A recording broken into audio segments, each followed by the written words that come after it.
Bonjour et bienvenue sur un nouvel épisode du podcast Marketing B2B. Je suis Moni Chim avec l'agence Moneymakers. Aujourd'hui, nous sommes avec Myriam Akenyoun, Head of Marketing B2B chez Cofidis. Bonjour Myriam, comment vas-tu? Salut Moni, ça va, je te remercie. Super, du coup, je vais te laisser te présenter. Donc effectivement, je m'appelle Myriam, je travaille dans le marketing maintenant depuis plus de 10 ans dans le marketing B2B, B2B2C. Et puis actuellement, je suis en charge du marketing B2B pour Cofidis. Alors Cofidis en B2B, on propose des solutions de paiement fractionnées aux entreprises à destination des clients finaux. On propose du 3-4 fois par carte bancaire et du financement plus long. Donc typiquement, si tu vas chez l'un de nos e-commerçants partenaires, tu peux régler en 3-4 fois par carte bancaire, derrière c'est nous.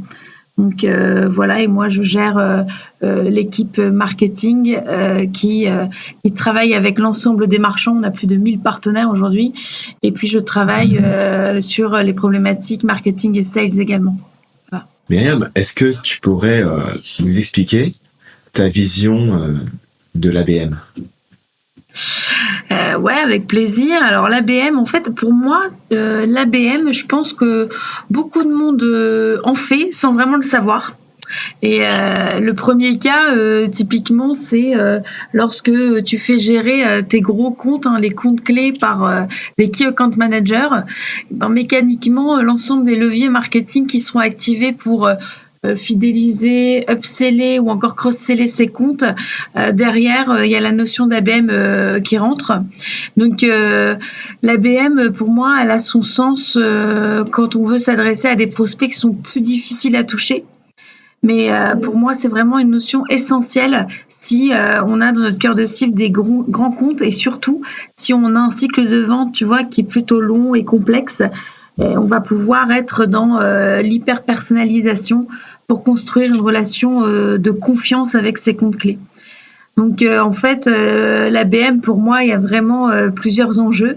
Ça peut être développer les comptes existants, tu vois, c'est ce que je disais à travers la gestion des key accounts, aider à conclure un appel d'offres ou accélérer la signature d'opportunités qui sont ouvertes, ou bien sûr conquérir de nouveaux comptes. Et l'idée, c'est qu'à travers des campagnes de marketing en on et off, on puisse adresser ces comptes de manière personnalisée. Et en fait, tu vois, il y a un chiffre de Marketo, tu vois, la solution de marketing automation qui est sortie il n'y a pas longtemps, qui dit que notamment l'ABM réduit de 50% le temps perdu par les équipes commerciales en prospection inefficace. Donc, tu vois, pour moi, l'ABM, ça a vraiment son sens. Mais il y a plusieurs types d'approches. Alors c'est toujours intéressant de discuter de l'ABM avec ses pairs parce que ça dépend vraiment ton métier, la solution que tu proposes et surtout ta cible. Mais pour moi, il y a plusieurs approches en fonction de la cible que tu as identifiée et des personas que tu veux toucher. Et voilà, donc nous chez Cofidis en tout cas, on utilise pas mal l'ABM. Et pour te donner un exemple que j'aime bien citer parce que c'est un truc qui performe pas mal, c'est le soutien des appels d'offres où on va aller personnaliser des campagnes en digital, souvent via LinkedIn, pour aller soutenir, je dirais, l'appel d'offres, puisque nous, les appels d'offres, c'est un cycle de vente qui est plutôt long. Du coup, on va accompagner via des campagnes digitales personnalisées l'appel d'offres que les sales auront en charge. Ouais, l'ABM, c'est un peu une approche Pareto 80-20, où on va essayer de déterminer quels sont les comptes les plus stratégiques et aller focaliser nos efforts dessus plutôt que partir dans tous les sens. Exactement. Et par rapport à ce que tu disais sur les cibles, on peut effectivement faire plusieurs tiers de cibles et déterminer le niveau d'hyper-personnalisation en fonction de l'importance et de la grosseur des cibles. Exactement. Par rapport à cette approche ABM, donc tu t'as parlé de LinkedIn. Donc effectivement, on peut faire du LinkedIn en organique, on peut aussi faire du LinkedIn en paid, en allant cibler des comptes. Est-ce que tu as d'autres leviers qui permettent, selon toi, d'implémenter efficacement une stratégie ABM? Oui, puisque effectivement, LinkedIn, c'est plus simple, on va dire. On pense tout de suite à celui-là parce qu'il nous permet de cibler au poste, à l'entreprise. Donc, effectivement, LinkedIn, c'est le levier le plus utilisé. Mais moi, j'aime bien d'autres leviers, je dirais un peu plus traditionnels. Et sans dévoiler, mais c'est vrai d'envoyer quelque chose de personnalisé aux décideurs dans les comptes clés qu'on adresse. Je trouve que ça, c'est de l'ABM réussi. Alors, c'est pas mon exemple, hein, c'est l'exemple d'une entreprise, alors une grosse entreprise qui faisait de l'ABM, et j'avais entendu cet exemple que je trouvais assez intéressant. Ils avaient envoyé à travers, via leur business developer, tu vois, à l'ensemble des comptes clés, un message, je dirais, personnalisé avec, genre, c'était une sorte, je dirais, d'hologramme, tu vois, et ils personnalisaient le message pour dire, pour créer, je dirais, une préférence de marque à l'esprit du prospect. Et cet exemple, alors d'après l'entreprise, sans vouloir la citer, ça avait plutôt bien performé parce que ils reçoivent énormément de choses, hein, quand tu t'adresses à du C-level, ils reçoivent plein de choses qui, à mon avis, passent la trappe. Mais le fait que ce soit personnalisé avec le message, le prénom et la personne, ça restait. Et du coup, j'aime bien aussi utiliser des leviers qui sont plutôt off, plus traditionnels, parce qu'on parle souvent des campagnes digitales, tu vois. Ouais. Et après, on peut faire aussi une combinaison dans laquelle on touche la première fois la personne en digital. On peut éventuellement avoir une conversation avec elle. Par exemple, faire une étude de marché et faire parler différentes personnes, les interviewer. Déterminer à travers la conversation quelles sont les passions et intérêts de cette personne, et après derrière envoyer à cette personne un package avec un cadeau hyper personnalisé et potentiellement une proposition pour continuer. Exactement, ouais. Et nous, c'est ce qu'on essaie de faire aussi. Alors, on a un autre levier, hein, et ça va sans doute te parler, Moni, mais on a une chaîne de podcast. Et du coup, ça permet effectivement d'aller s'adresser à nos cibles, en tout cas nos comptes clés. Donc, c'est clairement de l'ABM, d'essayer de mieux les connaître pour, par la suite, pouvoir personnaliser encore plus les messages qu'on va leur adresser en digital ou en off. C'est tout simplement le fait de nouer des relations avec des personnes plutôt que faire des choses un peu à la chaîne. Voilà, exactement. On a eu une grosse tendance récemment avec de l'automatisation à outrance, avec les LinkedIn bots qui ajoutent les gens, qui envoient des messages à la chaîne. Bon, je pense que ça a marché pendant quelques mois, mais je pense que ça a aussi vite saoulé les gens. Et que ouais, en fait ça marche pas, et aussi ça nuit à l'image de la société qui le fait. Ouais, nous on pratique pas du tout ces méthodes automatisées. On vient créer une vraie relation avec nos prospects et même nos clients grands comptes.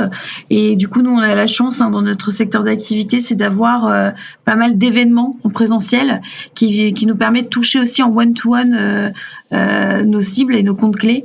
Du coup, on arrive à créer une véritable relation et à personnaliser les messages. Alors, il y a toujours le risque parce que c'est vrai que c'est de personne à personne. Donc, c'est-à-dire que tout repose sur un business développeur avec la relation qu'il entretient avec le marchand.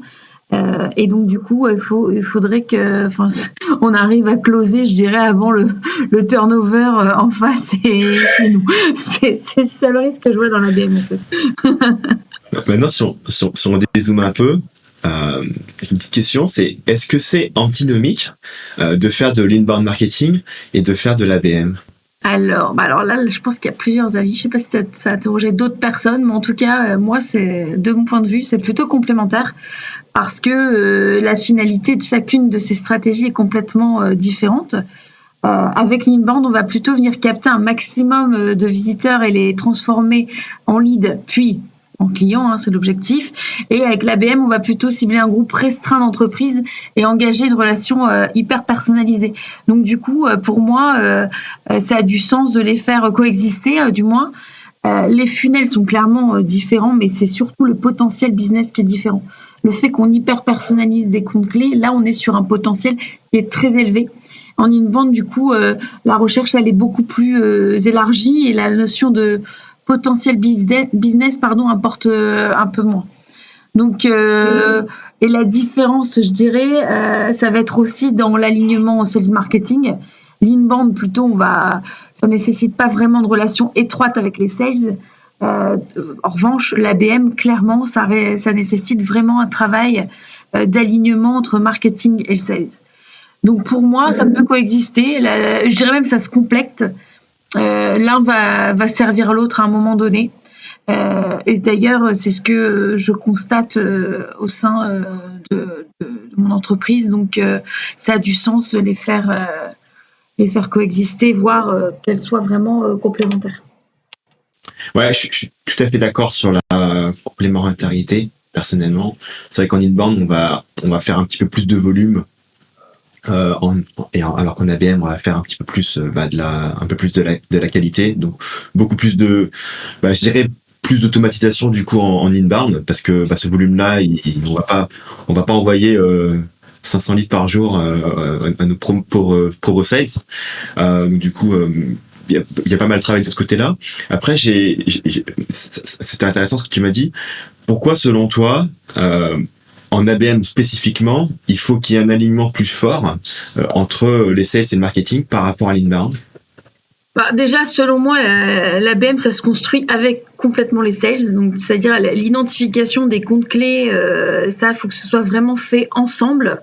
Tu vois, parce que souvent, dans l'inbound, ce qui se passe, c'est que tu arrives avec des MQL pour toi, et pour les sales, ils sont pas vraiment MQL. Donc, du coup, c'est vrai que c'est toujours compliqué de s'aligner.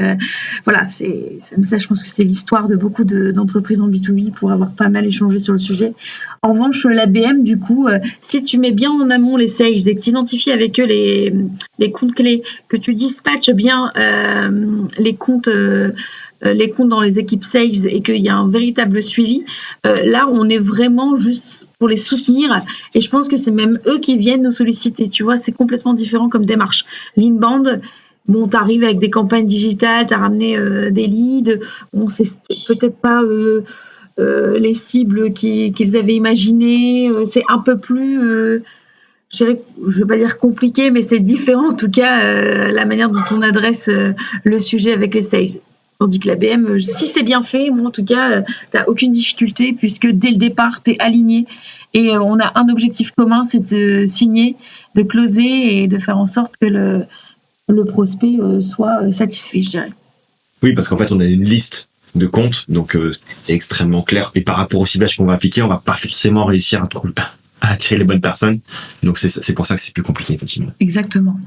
Mais du coup, voilà, vu que l'inbound et l'ABM sont des initiatives qui sont complémentaires, selon toi, en pratique, comment tu fais pour bien les intégrer ensemble, en fait? En pratique, je pense que c'est le succès de toute façon de chacune des stratégies, c'est le pilotage marketing derrière pour alimenter les sales et du coup pour que ce soit, je dirais, pour maintenir la liaison entre l'inbound et l'ABM. Après, nous, on fait la distinction parce qu'on est des marketeurs, mais du point de vue sales, on simplifie totalement, je dirais, l'image en ayant un suivi ABM très, très, très précis grâce à la clé de réconciliation entre marketing et sales, gérer le CRM, mais pas que, parce que, en tout cas, moi, je suis convaincue que c'est la meilleure des communications, ça reste quand même, j'allais dire le présentiel, mais la communication réelle, loin des outils marketing, parce que ça, avec le recul, c'est complètement différent. Et du coup, je pense que pour bien les intégrer ensemble, je pense qu'il faut un pilotage assez, je dirais, qualitatif. Et il faut que le marketeur, je dirais, communique bien avec, ça dépend de ton orga, mais celui qui s'occupe de l'inbound, celui qui s'occupe de l'ABM, pour bien réconcilier les deux et travailler les leads correctement. Voilà. Quand tu parles de présentiel, tu parles d'avoir des points dans lesquels les équipes se parlent réellement et échangent. Mais ça, c'est le sujet d'alignement marketing sales. Enfin, tu vois, on a testé pas mal de choses. Et puis, pour moi, l'alignement, ça passe par justement la communication entre le marketing et les sales. Donc ça, c'est évident. Nous, par exemple, tu vois, on instaure un point, j'en sors à l'instant toutes les semaines avec les sales pour discuter de l'ensemble des leads et du pipe. Et puis, ça peut passer aussi par des objectifs communs. tu vois, entre marketing et sales. Alors, ce qui fonctionne bien plutôt dans l'ABM. Ça fonctionne plus dans l'ABM que sur l'inbound parce que l'inbound, tu vois, en marketing, tu vas être plutôt sur la lead gen, par exemple. Tu as du mal à t'aligner clairement avec les sales en termes d'objectifs, mais sur l'ABM, c'est faisable et je pense que ça permet de nous aligner. Et puis, quoi qu'il arrive, je pense que c'est la communication. Alors, il y a eu une époque où je pensais que le fait d'intégrer complètement l'équipe sales de manière, je dirais, avoir un manager commun, ça pourrait aligner. Et au final, avec le recul, nous, c'est pas le système d'orga qu'on a. Pour moi, le succès, c'est l'alignement déjà du management entre sales et marketing, même si c'est deux équipes différentes, mais avec une très très bonne communication et des rendez-vous inscrits. Alors bien entendu le CRM, qui est toujours notre clé de réconciliation. Et puis je pense que, alors je dis pas que c'est parfait, mais en tout cas on est sur la bonne voie pour s'aligner si on a cette petite recette. Selon toi, est-ce que c'est une bonne idée d'attribuer aux marketeurs un KPI de revenus? J'ai jamais fait, en tout cas. Plutôt pas sur ce type d'objectif, en tout cas. Je ne sais pas. Je vais être transparente. J'ai pas vraiment testé, donc je sais pas si c'est bon pour l'alignement, en tout cas. Mais si tu as des pistes, moi je suis preneuse. Tu vois, tout ce qui peut me permettre d'améliorer. Il y a une métrique que j'entends des gens appliquer en SaaS aux US, c'est le pipeline sourcé par le marketing. Donc c'est du pipeline qui est prouvé. Ça a été généré par l'équipe marketing. Ah, ça peut être intéressant, effectivement. Bon, du coup, je suis en train de travailler les objectifs, donc j'y penserai. On va changer un petit peu le sujet. Comment tu pourrais définir aujourd'hui, en 2021, le social selling?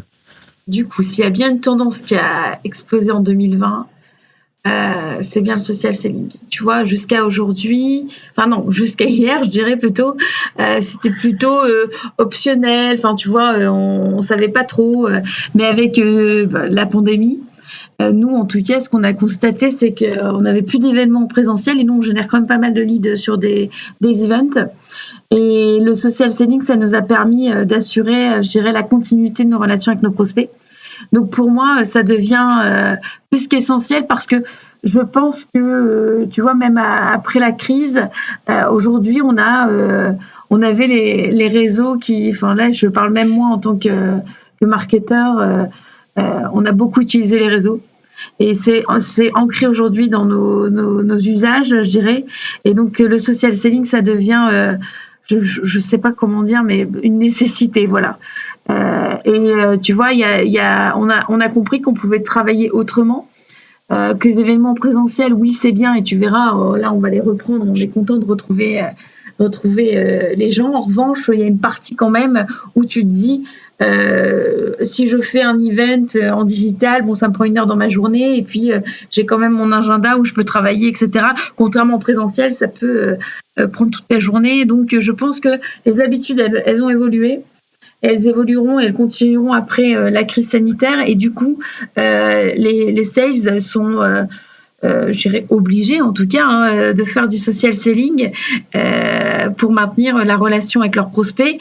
Et bon, alors, nous, on utilise plutôt LinkedIn parce que Twitter, nos cibles, elles sont pas très, très, je dirais, actives sur le réseau. Mais on voit bien qu'on a des effets très positifs du social selling. Il faut être quand même un peu patient, je dirais. Mais c'est essentiel pour moi dans la gestion des prospects et dans le job des sales aujourd'hui. Le problème que je vois avec beaucoup de sales, c'est qu'en fait, ils savent très bien closer. Mais par contre, si on leur demande de réchauffer, de faire un peu ce genre d'élevage, ils sont en mode ouais, ok, mais ça se passe comment on fait et tout.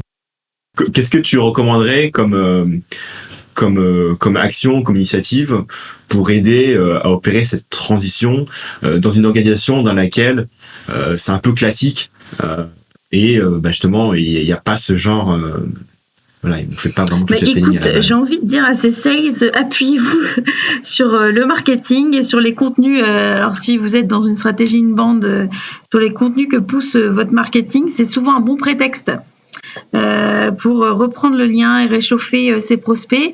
Si c'est bien fait, je dirais la stratégie inbound, ça va. Donc, les contenus vont répondre justement à gérer aux problématiques de vos prospects. Donc, il y a sans doute des livres blancs, des études à partager ou encore des articles. Pour moi, c'est un très bon moyen de réchauffer sa cible et puis de bien lire l'actu de ces cibles. Parce que rebondir sur l'actualité, pour moi, c'est juste essentiel. Et je pense que, alors, ça dépend de l'entreprise dans laquelle tu travailles, mais en tout cas, nous, dans notre secteur d'activité, il y a énormément d'actu. Et du coup, c'est assez facile d'aller reprendre contact en rebondissant simplement sur l'actualité. Tu vois, il ne s'agit pas d'être un social seller hors pair, comme on peut voir par moment sur LinkedIn et par moment, c'est des fois un peu too much. Je pense qu'en étant simple et un peu malin, tu peux réchauffer tes cibles facilement. Et est-ce que tu penses que c'est trop leur demander de créer du contenu? Alors, je pense que ça dépend du degré de maturité de tes sales et de ta population sales, hein, de toute façon, leur appétence, qui ils sont. Je pense qu'il ne faut pas imposer à l'ensemble des sales d'écrire des contenus. Nous, en tout cas, la porte est ouverte. S'il y a des sujets sur lesquels ils veulent écrire, ils peuvent avec plaisir. Bon, on fera toujours un petit passage marketing pour valider le contenu, je dirais, mais pour moi, il ne faut pas l'imposer. C'est le Graal, clairement, quand c'est écrit de ta propre main. Je trouve que ça a beaucoup plus de puissance que lorsque c'est partagé de la marque en tant que telle. Donc du coup, ça c'est vrai que pareil, hein, quand j'échangeais avec des pairs, il y a des entreprises B2B alors qui sont assez matures sur le sujet, où tu as naturellement des sales qui vont écrire des contenus en suivant simplement une charte éditoriale qu'a proposé le marketing. Pour moi, ça je dirais c'est le Graal en social selling, c'est que tu écrives tes propres contenus. Parce que là, on rentre un peu dans l'ABM pour le coup. C'est l'humain qui parle à l'humain et c'est pas la marque qui parle à l'humain. Et donc, tu vois, ça a beaucoup plus de force pour moi, ce type de contenu. Après, c'est pas forcément simple à mettre en place, mais c'est top. Est-ce qu'il y a un événement ou une ressource dans le domaine du marketing que tu conseilles de suivre? Je dirais il n'y en a pas qu'un, mais en tout cas là récemment je dirais que j'ai assisté à un événement digital qui s'appelle Inbound Marketing France, tu vois, qui a eu lieu la semaine dernière du 21 au 25, et pour le coup je trouvais que c'était hyper intéressant parce que alors il y a plein de choses qu'on sait déjà, mais avec des vrais cas, je trouve que c'était pour moi en tout cas très très enrichissant. Après, il y en a plein d'autres sur le marketing B2B, mais celui-là, je mets un petit plus parce que je le connaissais pas et j'ai découvert cette année, j'ai appris énormément de choses. Voilà. Et enfin, est-ce que il y a un livre ou des livres que tu adores? Je pense qu'il y en a plein, mais il y en a un que j'aime bien, qui s'appelle « Vous pouvez être ce que vous voulez être » de Paul Ardenne. Et du coup, c'est un livre alors qui est hyper simple à lire, hein. Franchement, c'est plus des punchlines pour le coup. Mais en tout cas, c'est un livre qui fait du bien. Et il permet de croire en soi, il est plutôt simple et efficace, donc je vous le conseille. Alors je dirais pas que c'est mon livre de chevet, mais de temps en temps, se relire 2-3 phrases, ça fait du bien. Voilà. Myriam, merci beaucoup pour cette super intervention. Je pense que ça a apporté vraiment beaucoup de valeur à l'audience. Donc s'ils veulent se connecter à toi... Eh ben, disons que je suis plus active sur LinkedIn, donc mon nom, mon prénom sur LinkedIn, voilà, et on peut se connecter. Super. Bon merci beaucoup Myriam. Je t'en prie, merci Moni. Merci.